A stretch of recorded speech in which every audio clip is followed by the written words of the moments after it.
monde entier. Des histoires ahurissantes qui se propagent à la vitesse de l'éclair et qui évoluent jusqu'à ce qu'on ne distingue plus le mythe de la réalité.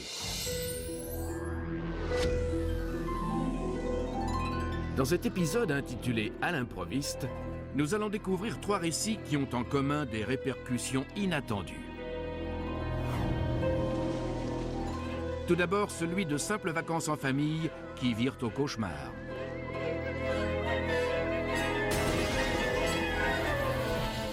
Puis le récit d'un homme qui va faire non pas une, mais 2 découvertes incroyables. Et enfin, celui d'une histoire d'amour teintée d'espionnage. À terre! À terre! Observez bien ces 3 histoires et tâchez de démêler le vrai du faux. Vous verrez à la fin de l'épisode si vous avez été bien inspiré. Pour commencer, voici un fait divers que nous avons intitulé « La fuite ». Kathy Mitchell savoure des vacances bien méritées avec sa famille. Mais ce qui devait être un petit séjour paisible en Caroline du Sud va devenir un véritable cauchemar. Je n'oublierai jamais l'impression terrifiante que j'ai ressentie à ce moment-là. Les Mitchell décident de finir l'année 2003 dans un hôtel-club de luxe. On passait de magnifiques vacances en famille. Mais le matin du 4e jour, ils s'apprêtent à vivre une terrible expérience. Le téléphone a sonné. J'étais encore assoupie. Mon interlocuteur a dit qu'il était le directeur de l'hôtel. Nous sommes en situation d'urgence. Écoutez-moi bien. Cathy est maintenant parfaitement réveillée. Il a dit « C'est une fuite de gaz. N'ouvrez surtout pas la porte de votre chambre. Le niveau de gaz dans le couloir est très élevé. » La situation paraît grave. Il a ajouté « Placez une serviette mouillée en bas de la porte pour l'empêcher d'entrer. » Je lui ai demandé « Comment on va faire pour sortir? Les pompiers arrivent ?» Il a répondu « Ils sont en route, mais il peut y avoir une explosion à tout moment. Trouvez un objet pour casser une fenêtre. »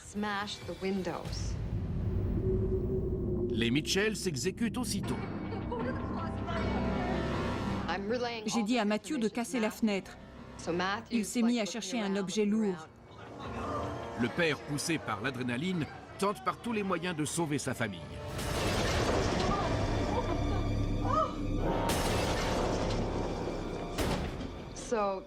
Les enfants commençaient à avoir vraiment peur. J'étais paniquée. Le directeur nous disait « Il est possible que les pompiers ne soient pas là à temps. Jetez des matelas par la fenêtre. La seule solution pour survivre sera peut-être de sauter. » Cathy et sa famille réalisent qu'ils courent un danger de mort imminente.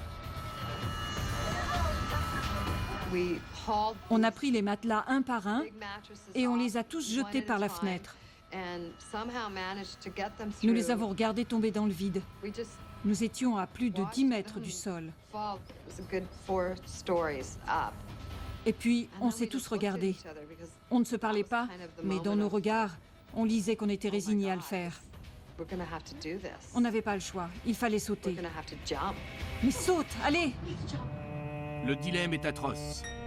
Sauter avec peu de chances d'en réchapper ou rester dans la chambre et risquer de mourir asphyxié par le gaz.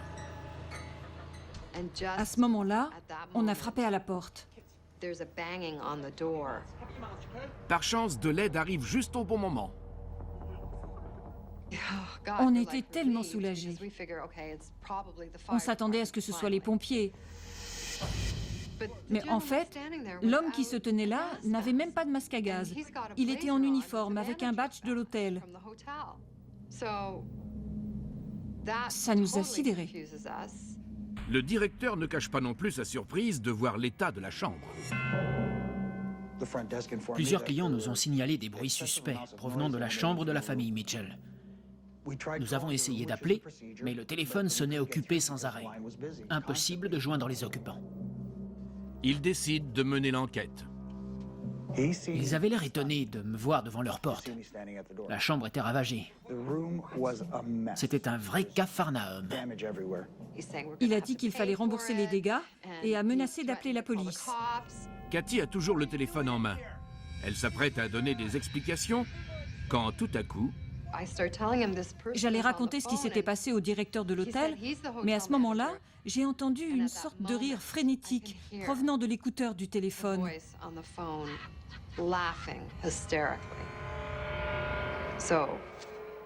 Nous avons compris que c'était un canular.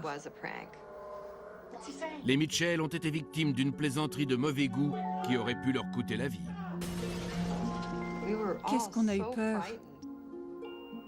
Une famille presque contrainte à se jeter du 4e étage à cause d'un simple coup de téléphone. Cette histoire vous paraît-elle crédible? Ou la trouvez-vous un peu trop tirée par le fil? À vous de juger. Pour l'instant, dégourdissons-nous les méninges. Mini-légende numéro 9. La piscine à balles fatales. Suzanne Barry se rend dans un fast-food à Bâton Rouge, en Louisiane, avec son fils. Elle le laisse jouer dans une piscine à balles. 10 minutes plus tard, il dit s'être fait mal. Suzanne pense qu'il s'est simplement cogné le coude et le ramène à la maison. Hélas, l'enfant décède 1 heure plus tard. L'autopsie révélera qu'il a été mordu par un crotale caché dans la piscine à balles. Sordide vérité ou simple sornette? C'est faux. On entend parler de serpents dans les aires de jeu depuis le début des années 90.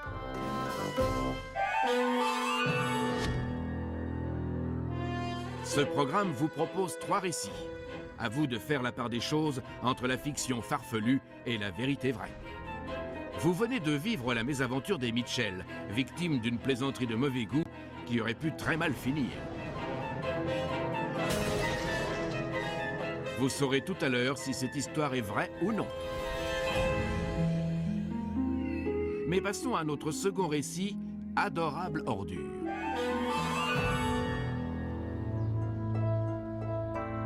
Quand on rencontre Guy McMurray, on n'imagine pas l'aventure qu'il a vécue. Pourtant, un fait divers dont il est le héros va le plonger dans une situation bien embarrassante. Jamais je n'aurais cru qu'une telle chose pût être possible. Quand on y pense, c'est hallucinant. Nous sommes en 2006, à Grand Forks, Dakota du Nord. Guy est au bureau quand il reçoit un appel de sa petite amie tôt le matin. Elle n'avait pas l'air bien. Elle m'a demandé si elle pouvait rester encore quelques heures chez moi. Je lui ai dit d'accord. Guy s'inquiète pour Anna. Il a le sentiment qu'elle est plus malade qu'elle ne le dit. Je le sentais dans mes tripes. Quelque chose me poussait à rentrer chez moi pour vérifier ce qui se passait. Suivant son instinct, il quitte son bureau. J'ai pris un raccourci par l'allée de service. C'est là que va se produire l'impensable. J'ai entendu quelque chose. Je ne savais pas ce que c'était, mais ça ressemblait à des pleurs ou des miaulements. J'ai cherché d'où venait ce bruit. Guy pense qu'il provient d'une benne à ordures. Le cri semblait venir d'un sac à ordures. J'avais l'impression qu'il bougeait. Je suis descendu dans la benne en faisant très attention où je mettais les pieds. Je n'en menais pas large.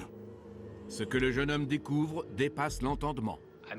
Je me suis approché du sac, j'ai écarté quelques détritus qui se trouvaient par-dessus, je l'ai ouvert et j'ai vu un bébé. C'était un tout petit nouveau-né qui pleurait en me regardant droit dans les yeux. D'instinct, Guy passe à l'action. Je l'ai mis au chaud dans mon manteau et j'ai appelé les secours.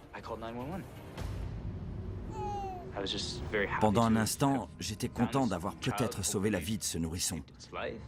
Et celui d'après, j'étais en colère contre la mère indigne qui l'avait jeté comme une ordure.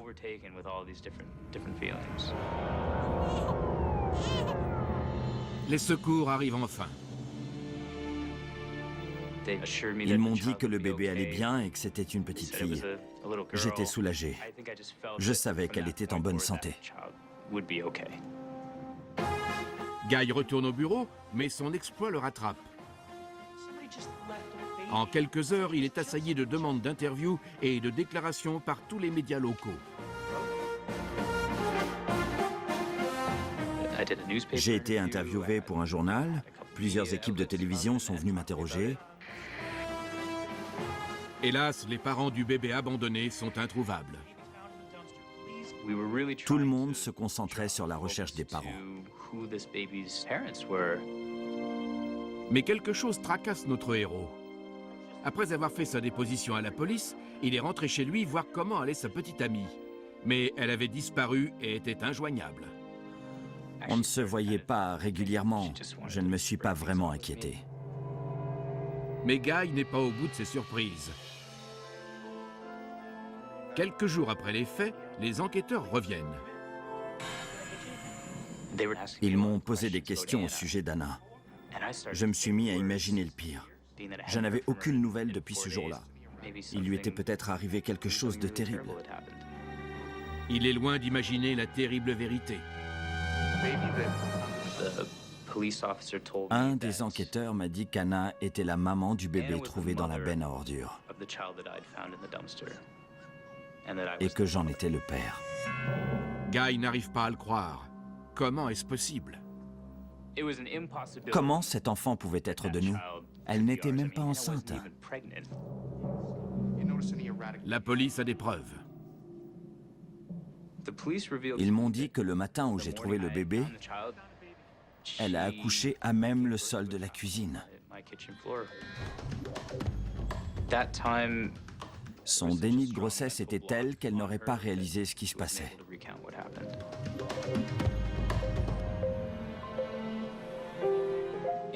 Elle serait allée à l'hôpital et malgré ce que les médecins lui ont dit, elle aurait continué à nier qu'elle était enceinte et qu'elle avait accouché. En fait, elle aurait fait un choc post-traumatique. Je suis sûr à 100% qu'elle ne savait pas qu'elle était enceinte. Elle me l'aurait dit, c'est certain. En attendant que toute la lumière soit faite sur les circonstances de l'abandon, le bébé est placé en famille d'accueil. Guy et Anna vont devoir affronter la justice pour en récupérer la garde. Ça nous a demandé 1 an de bataille juridique, de démarches et de suivi psychologique pour qu'on puisse enfin retrouver notre enfant. Sauver un bébé sans savoir que c'est le mien, et sans même savoir que ma petite amie était enceinte, franchement, ça relève du miracle. Voilà une affaire stupéfiante, vous en conviendrez. Mais saurez-vous établir s'il s'agit d'un cas authentique ou d'une affabulation de plus? Vous le saurez à la fin de l'épisode. Entre-temps, voici une nouvelle énigme. Mini-légende numéro 6152, rien ne sert de courir. Un magnifique cerf de taille adulte, poussé par son instinct, se mesure à un rival dans le jardin de Mark et Carol Bayer à Viroqua dans le Wisconsin. Le couple rentrant du bureau est sidéré de découvrir l'acharnement dont fait preuve le cervidé. La brave bête s'élance de toutes ses forces sur son adversaire et lui assène un violent coup de tête et découvre sous le choc qu'il s'agit d'une statue en béton. Que pensez-vous de cette histoire? Elle est totalement vraie.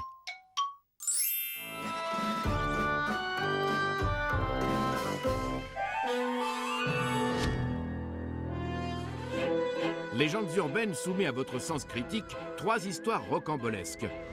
À vous de déterminer si elles sont vraies ou fausses. Pour l'instant, nous avons étudié le cas des Mitchell, qui, victimes d'une blague de mauvais goût, ont ravagé leur chambre d'hôtel.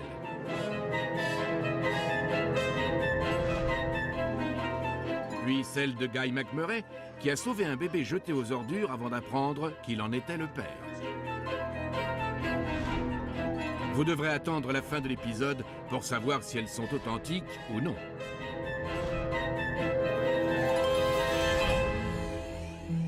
Mais tout de suite, voici notre dernière histoire, l'espion qui m'aimait. La journaliste Donna Anderson a couvert bien des affaires sidérantes, mais celle concernant Kim Adams, une pédopsychologue de Minneapolis, l'a marquée. À terre! À terre! Elle avait disparu du jour au lendemain. Personne ne savait où elle était. Kim a toujours rêvé de voyager. En 2001, elle décide de se lancer et prend un billet pour Londres. Elle voulait aller à l'étranger, partir à l'aventure. C'est ce qu'elle a fait. Au cours de cette escapade, elle tombe sous le charme d'un séduisant vendeur de voitures, Robert Andy Frigard.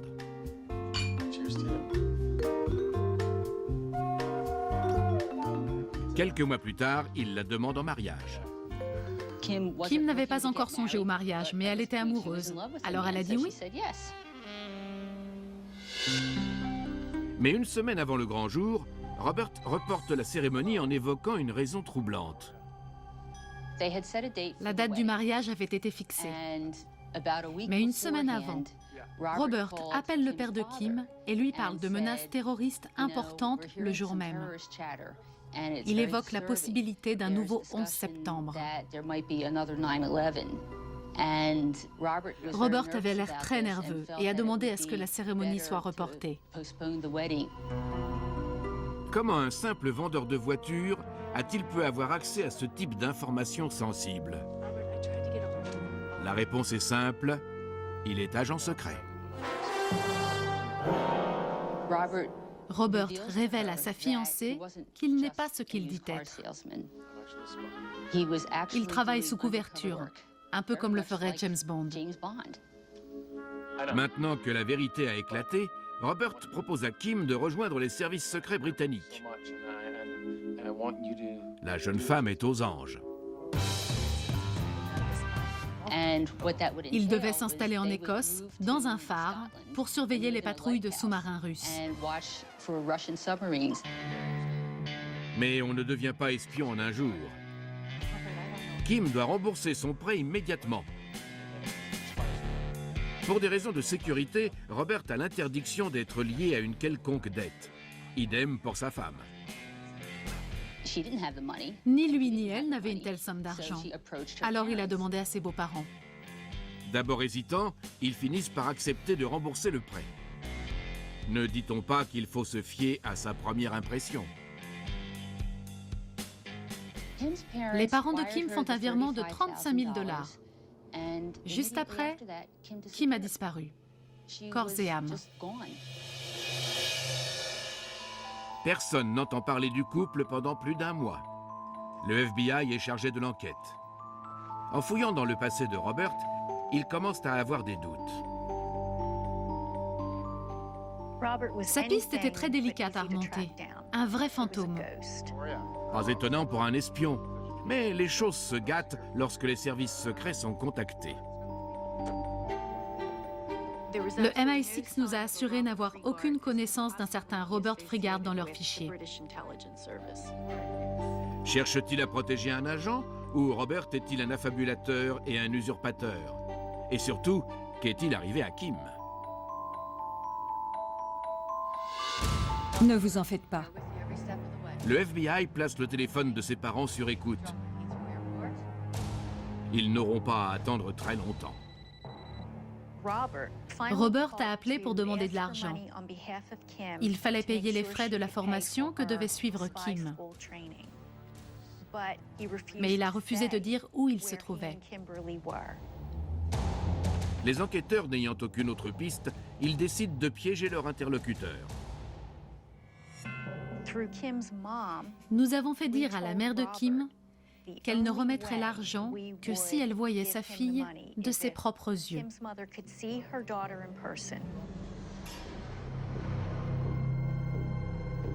La mère se présente avec 20 000 $ à l'aéroport d'Heathrow. Robert est là, mais pas Kim. Quand elle a vu que sa fille n'était pas là, elle a eu peur. Mais elle a fait de l'excellent travail. Elle a parlé au suspect, elle s'est montrée amicale et Robert l'a finalement conduite jusqu'à sa fille.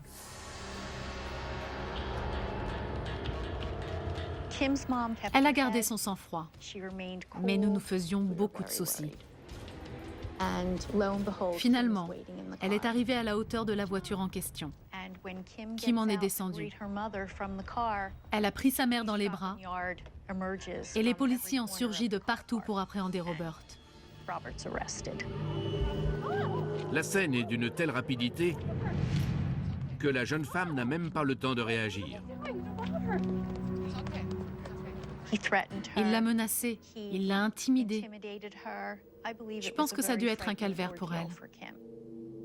Mais d'où vient cette histoire d'espion?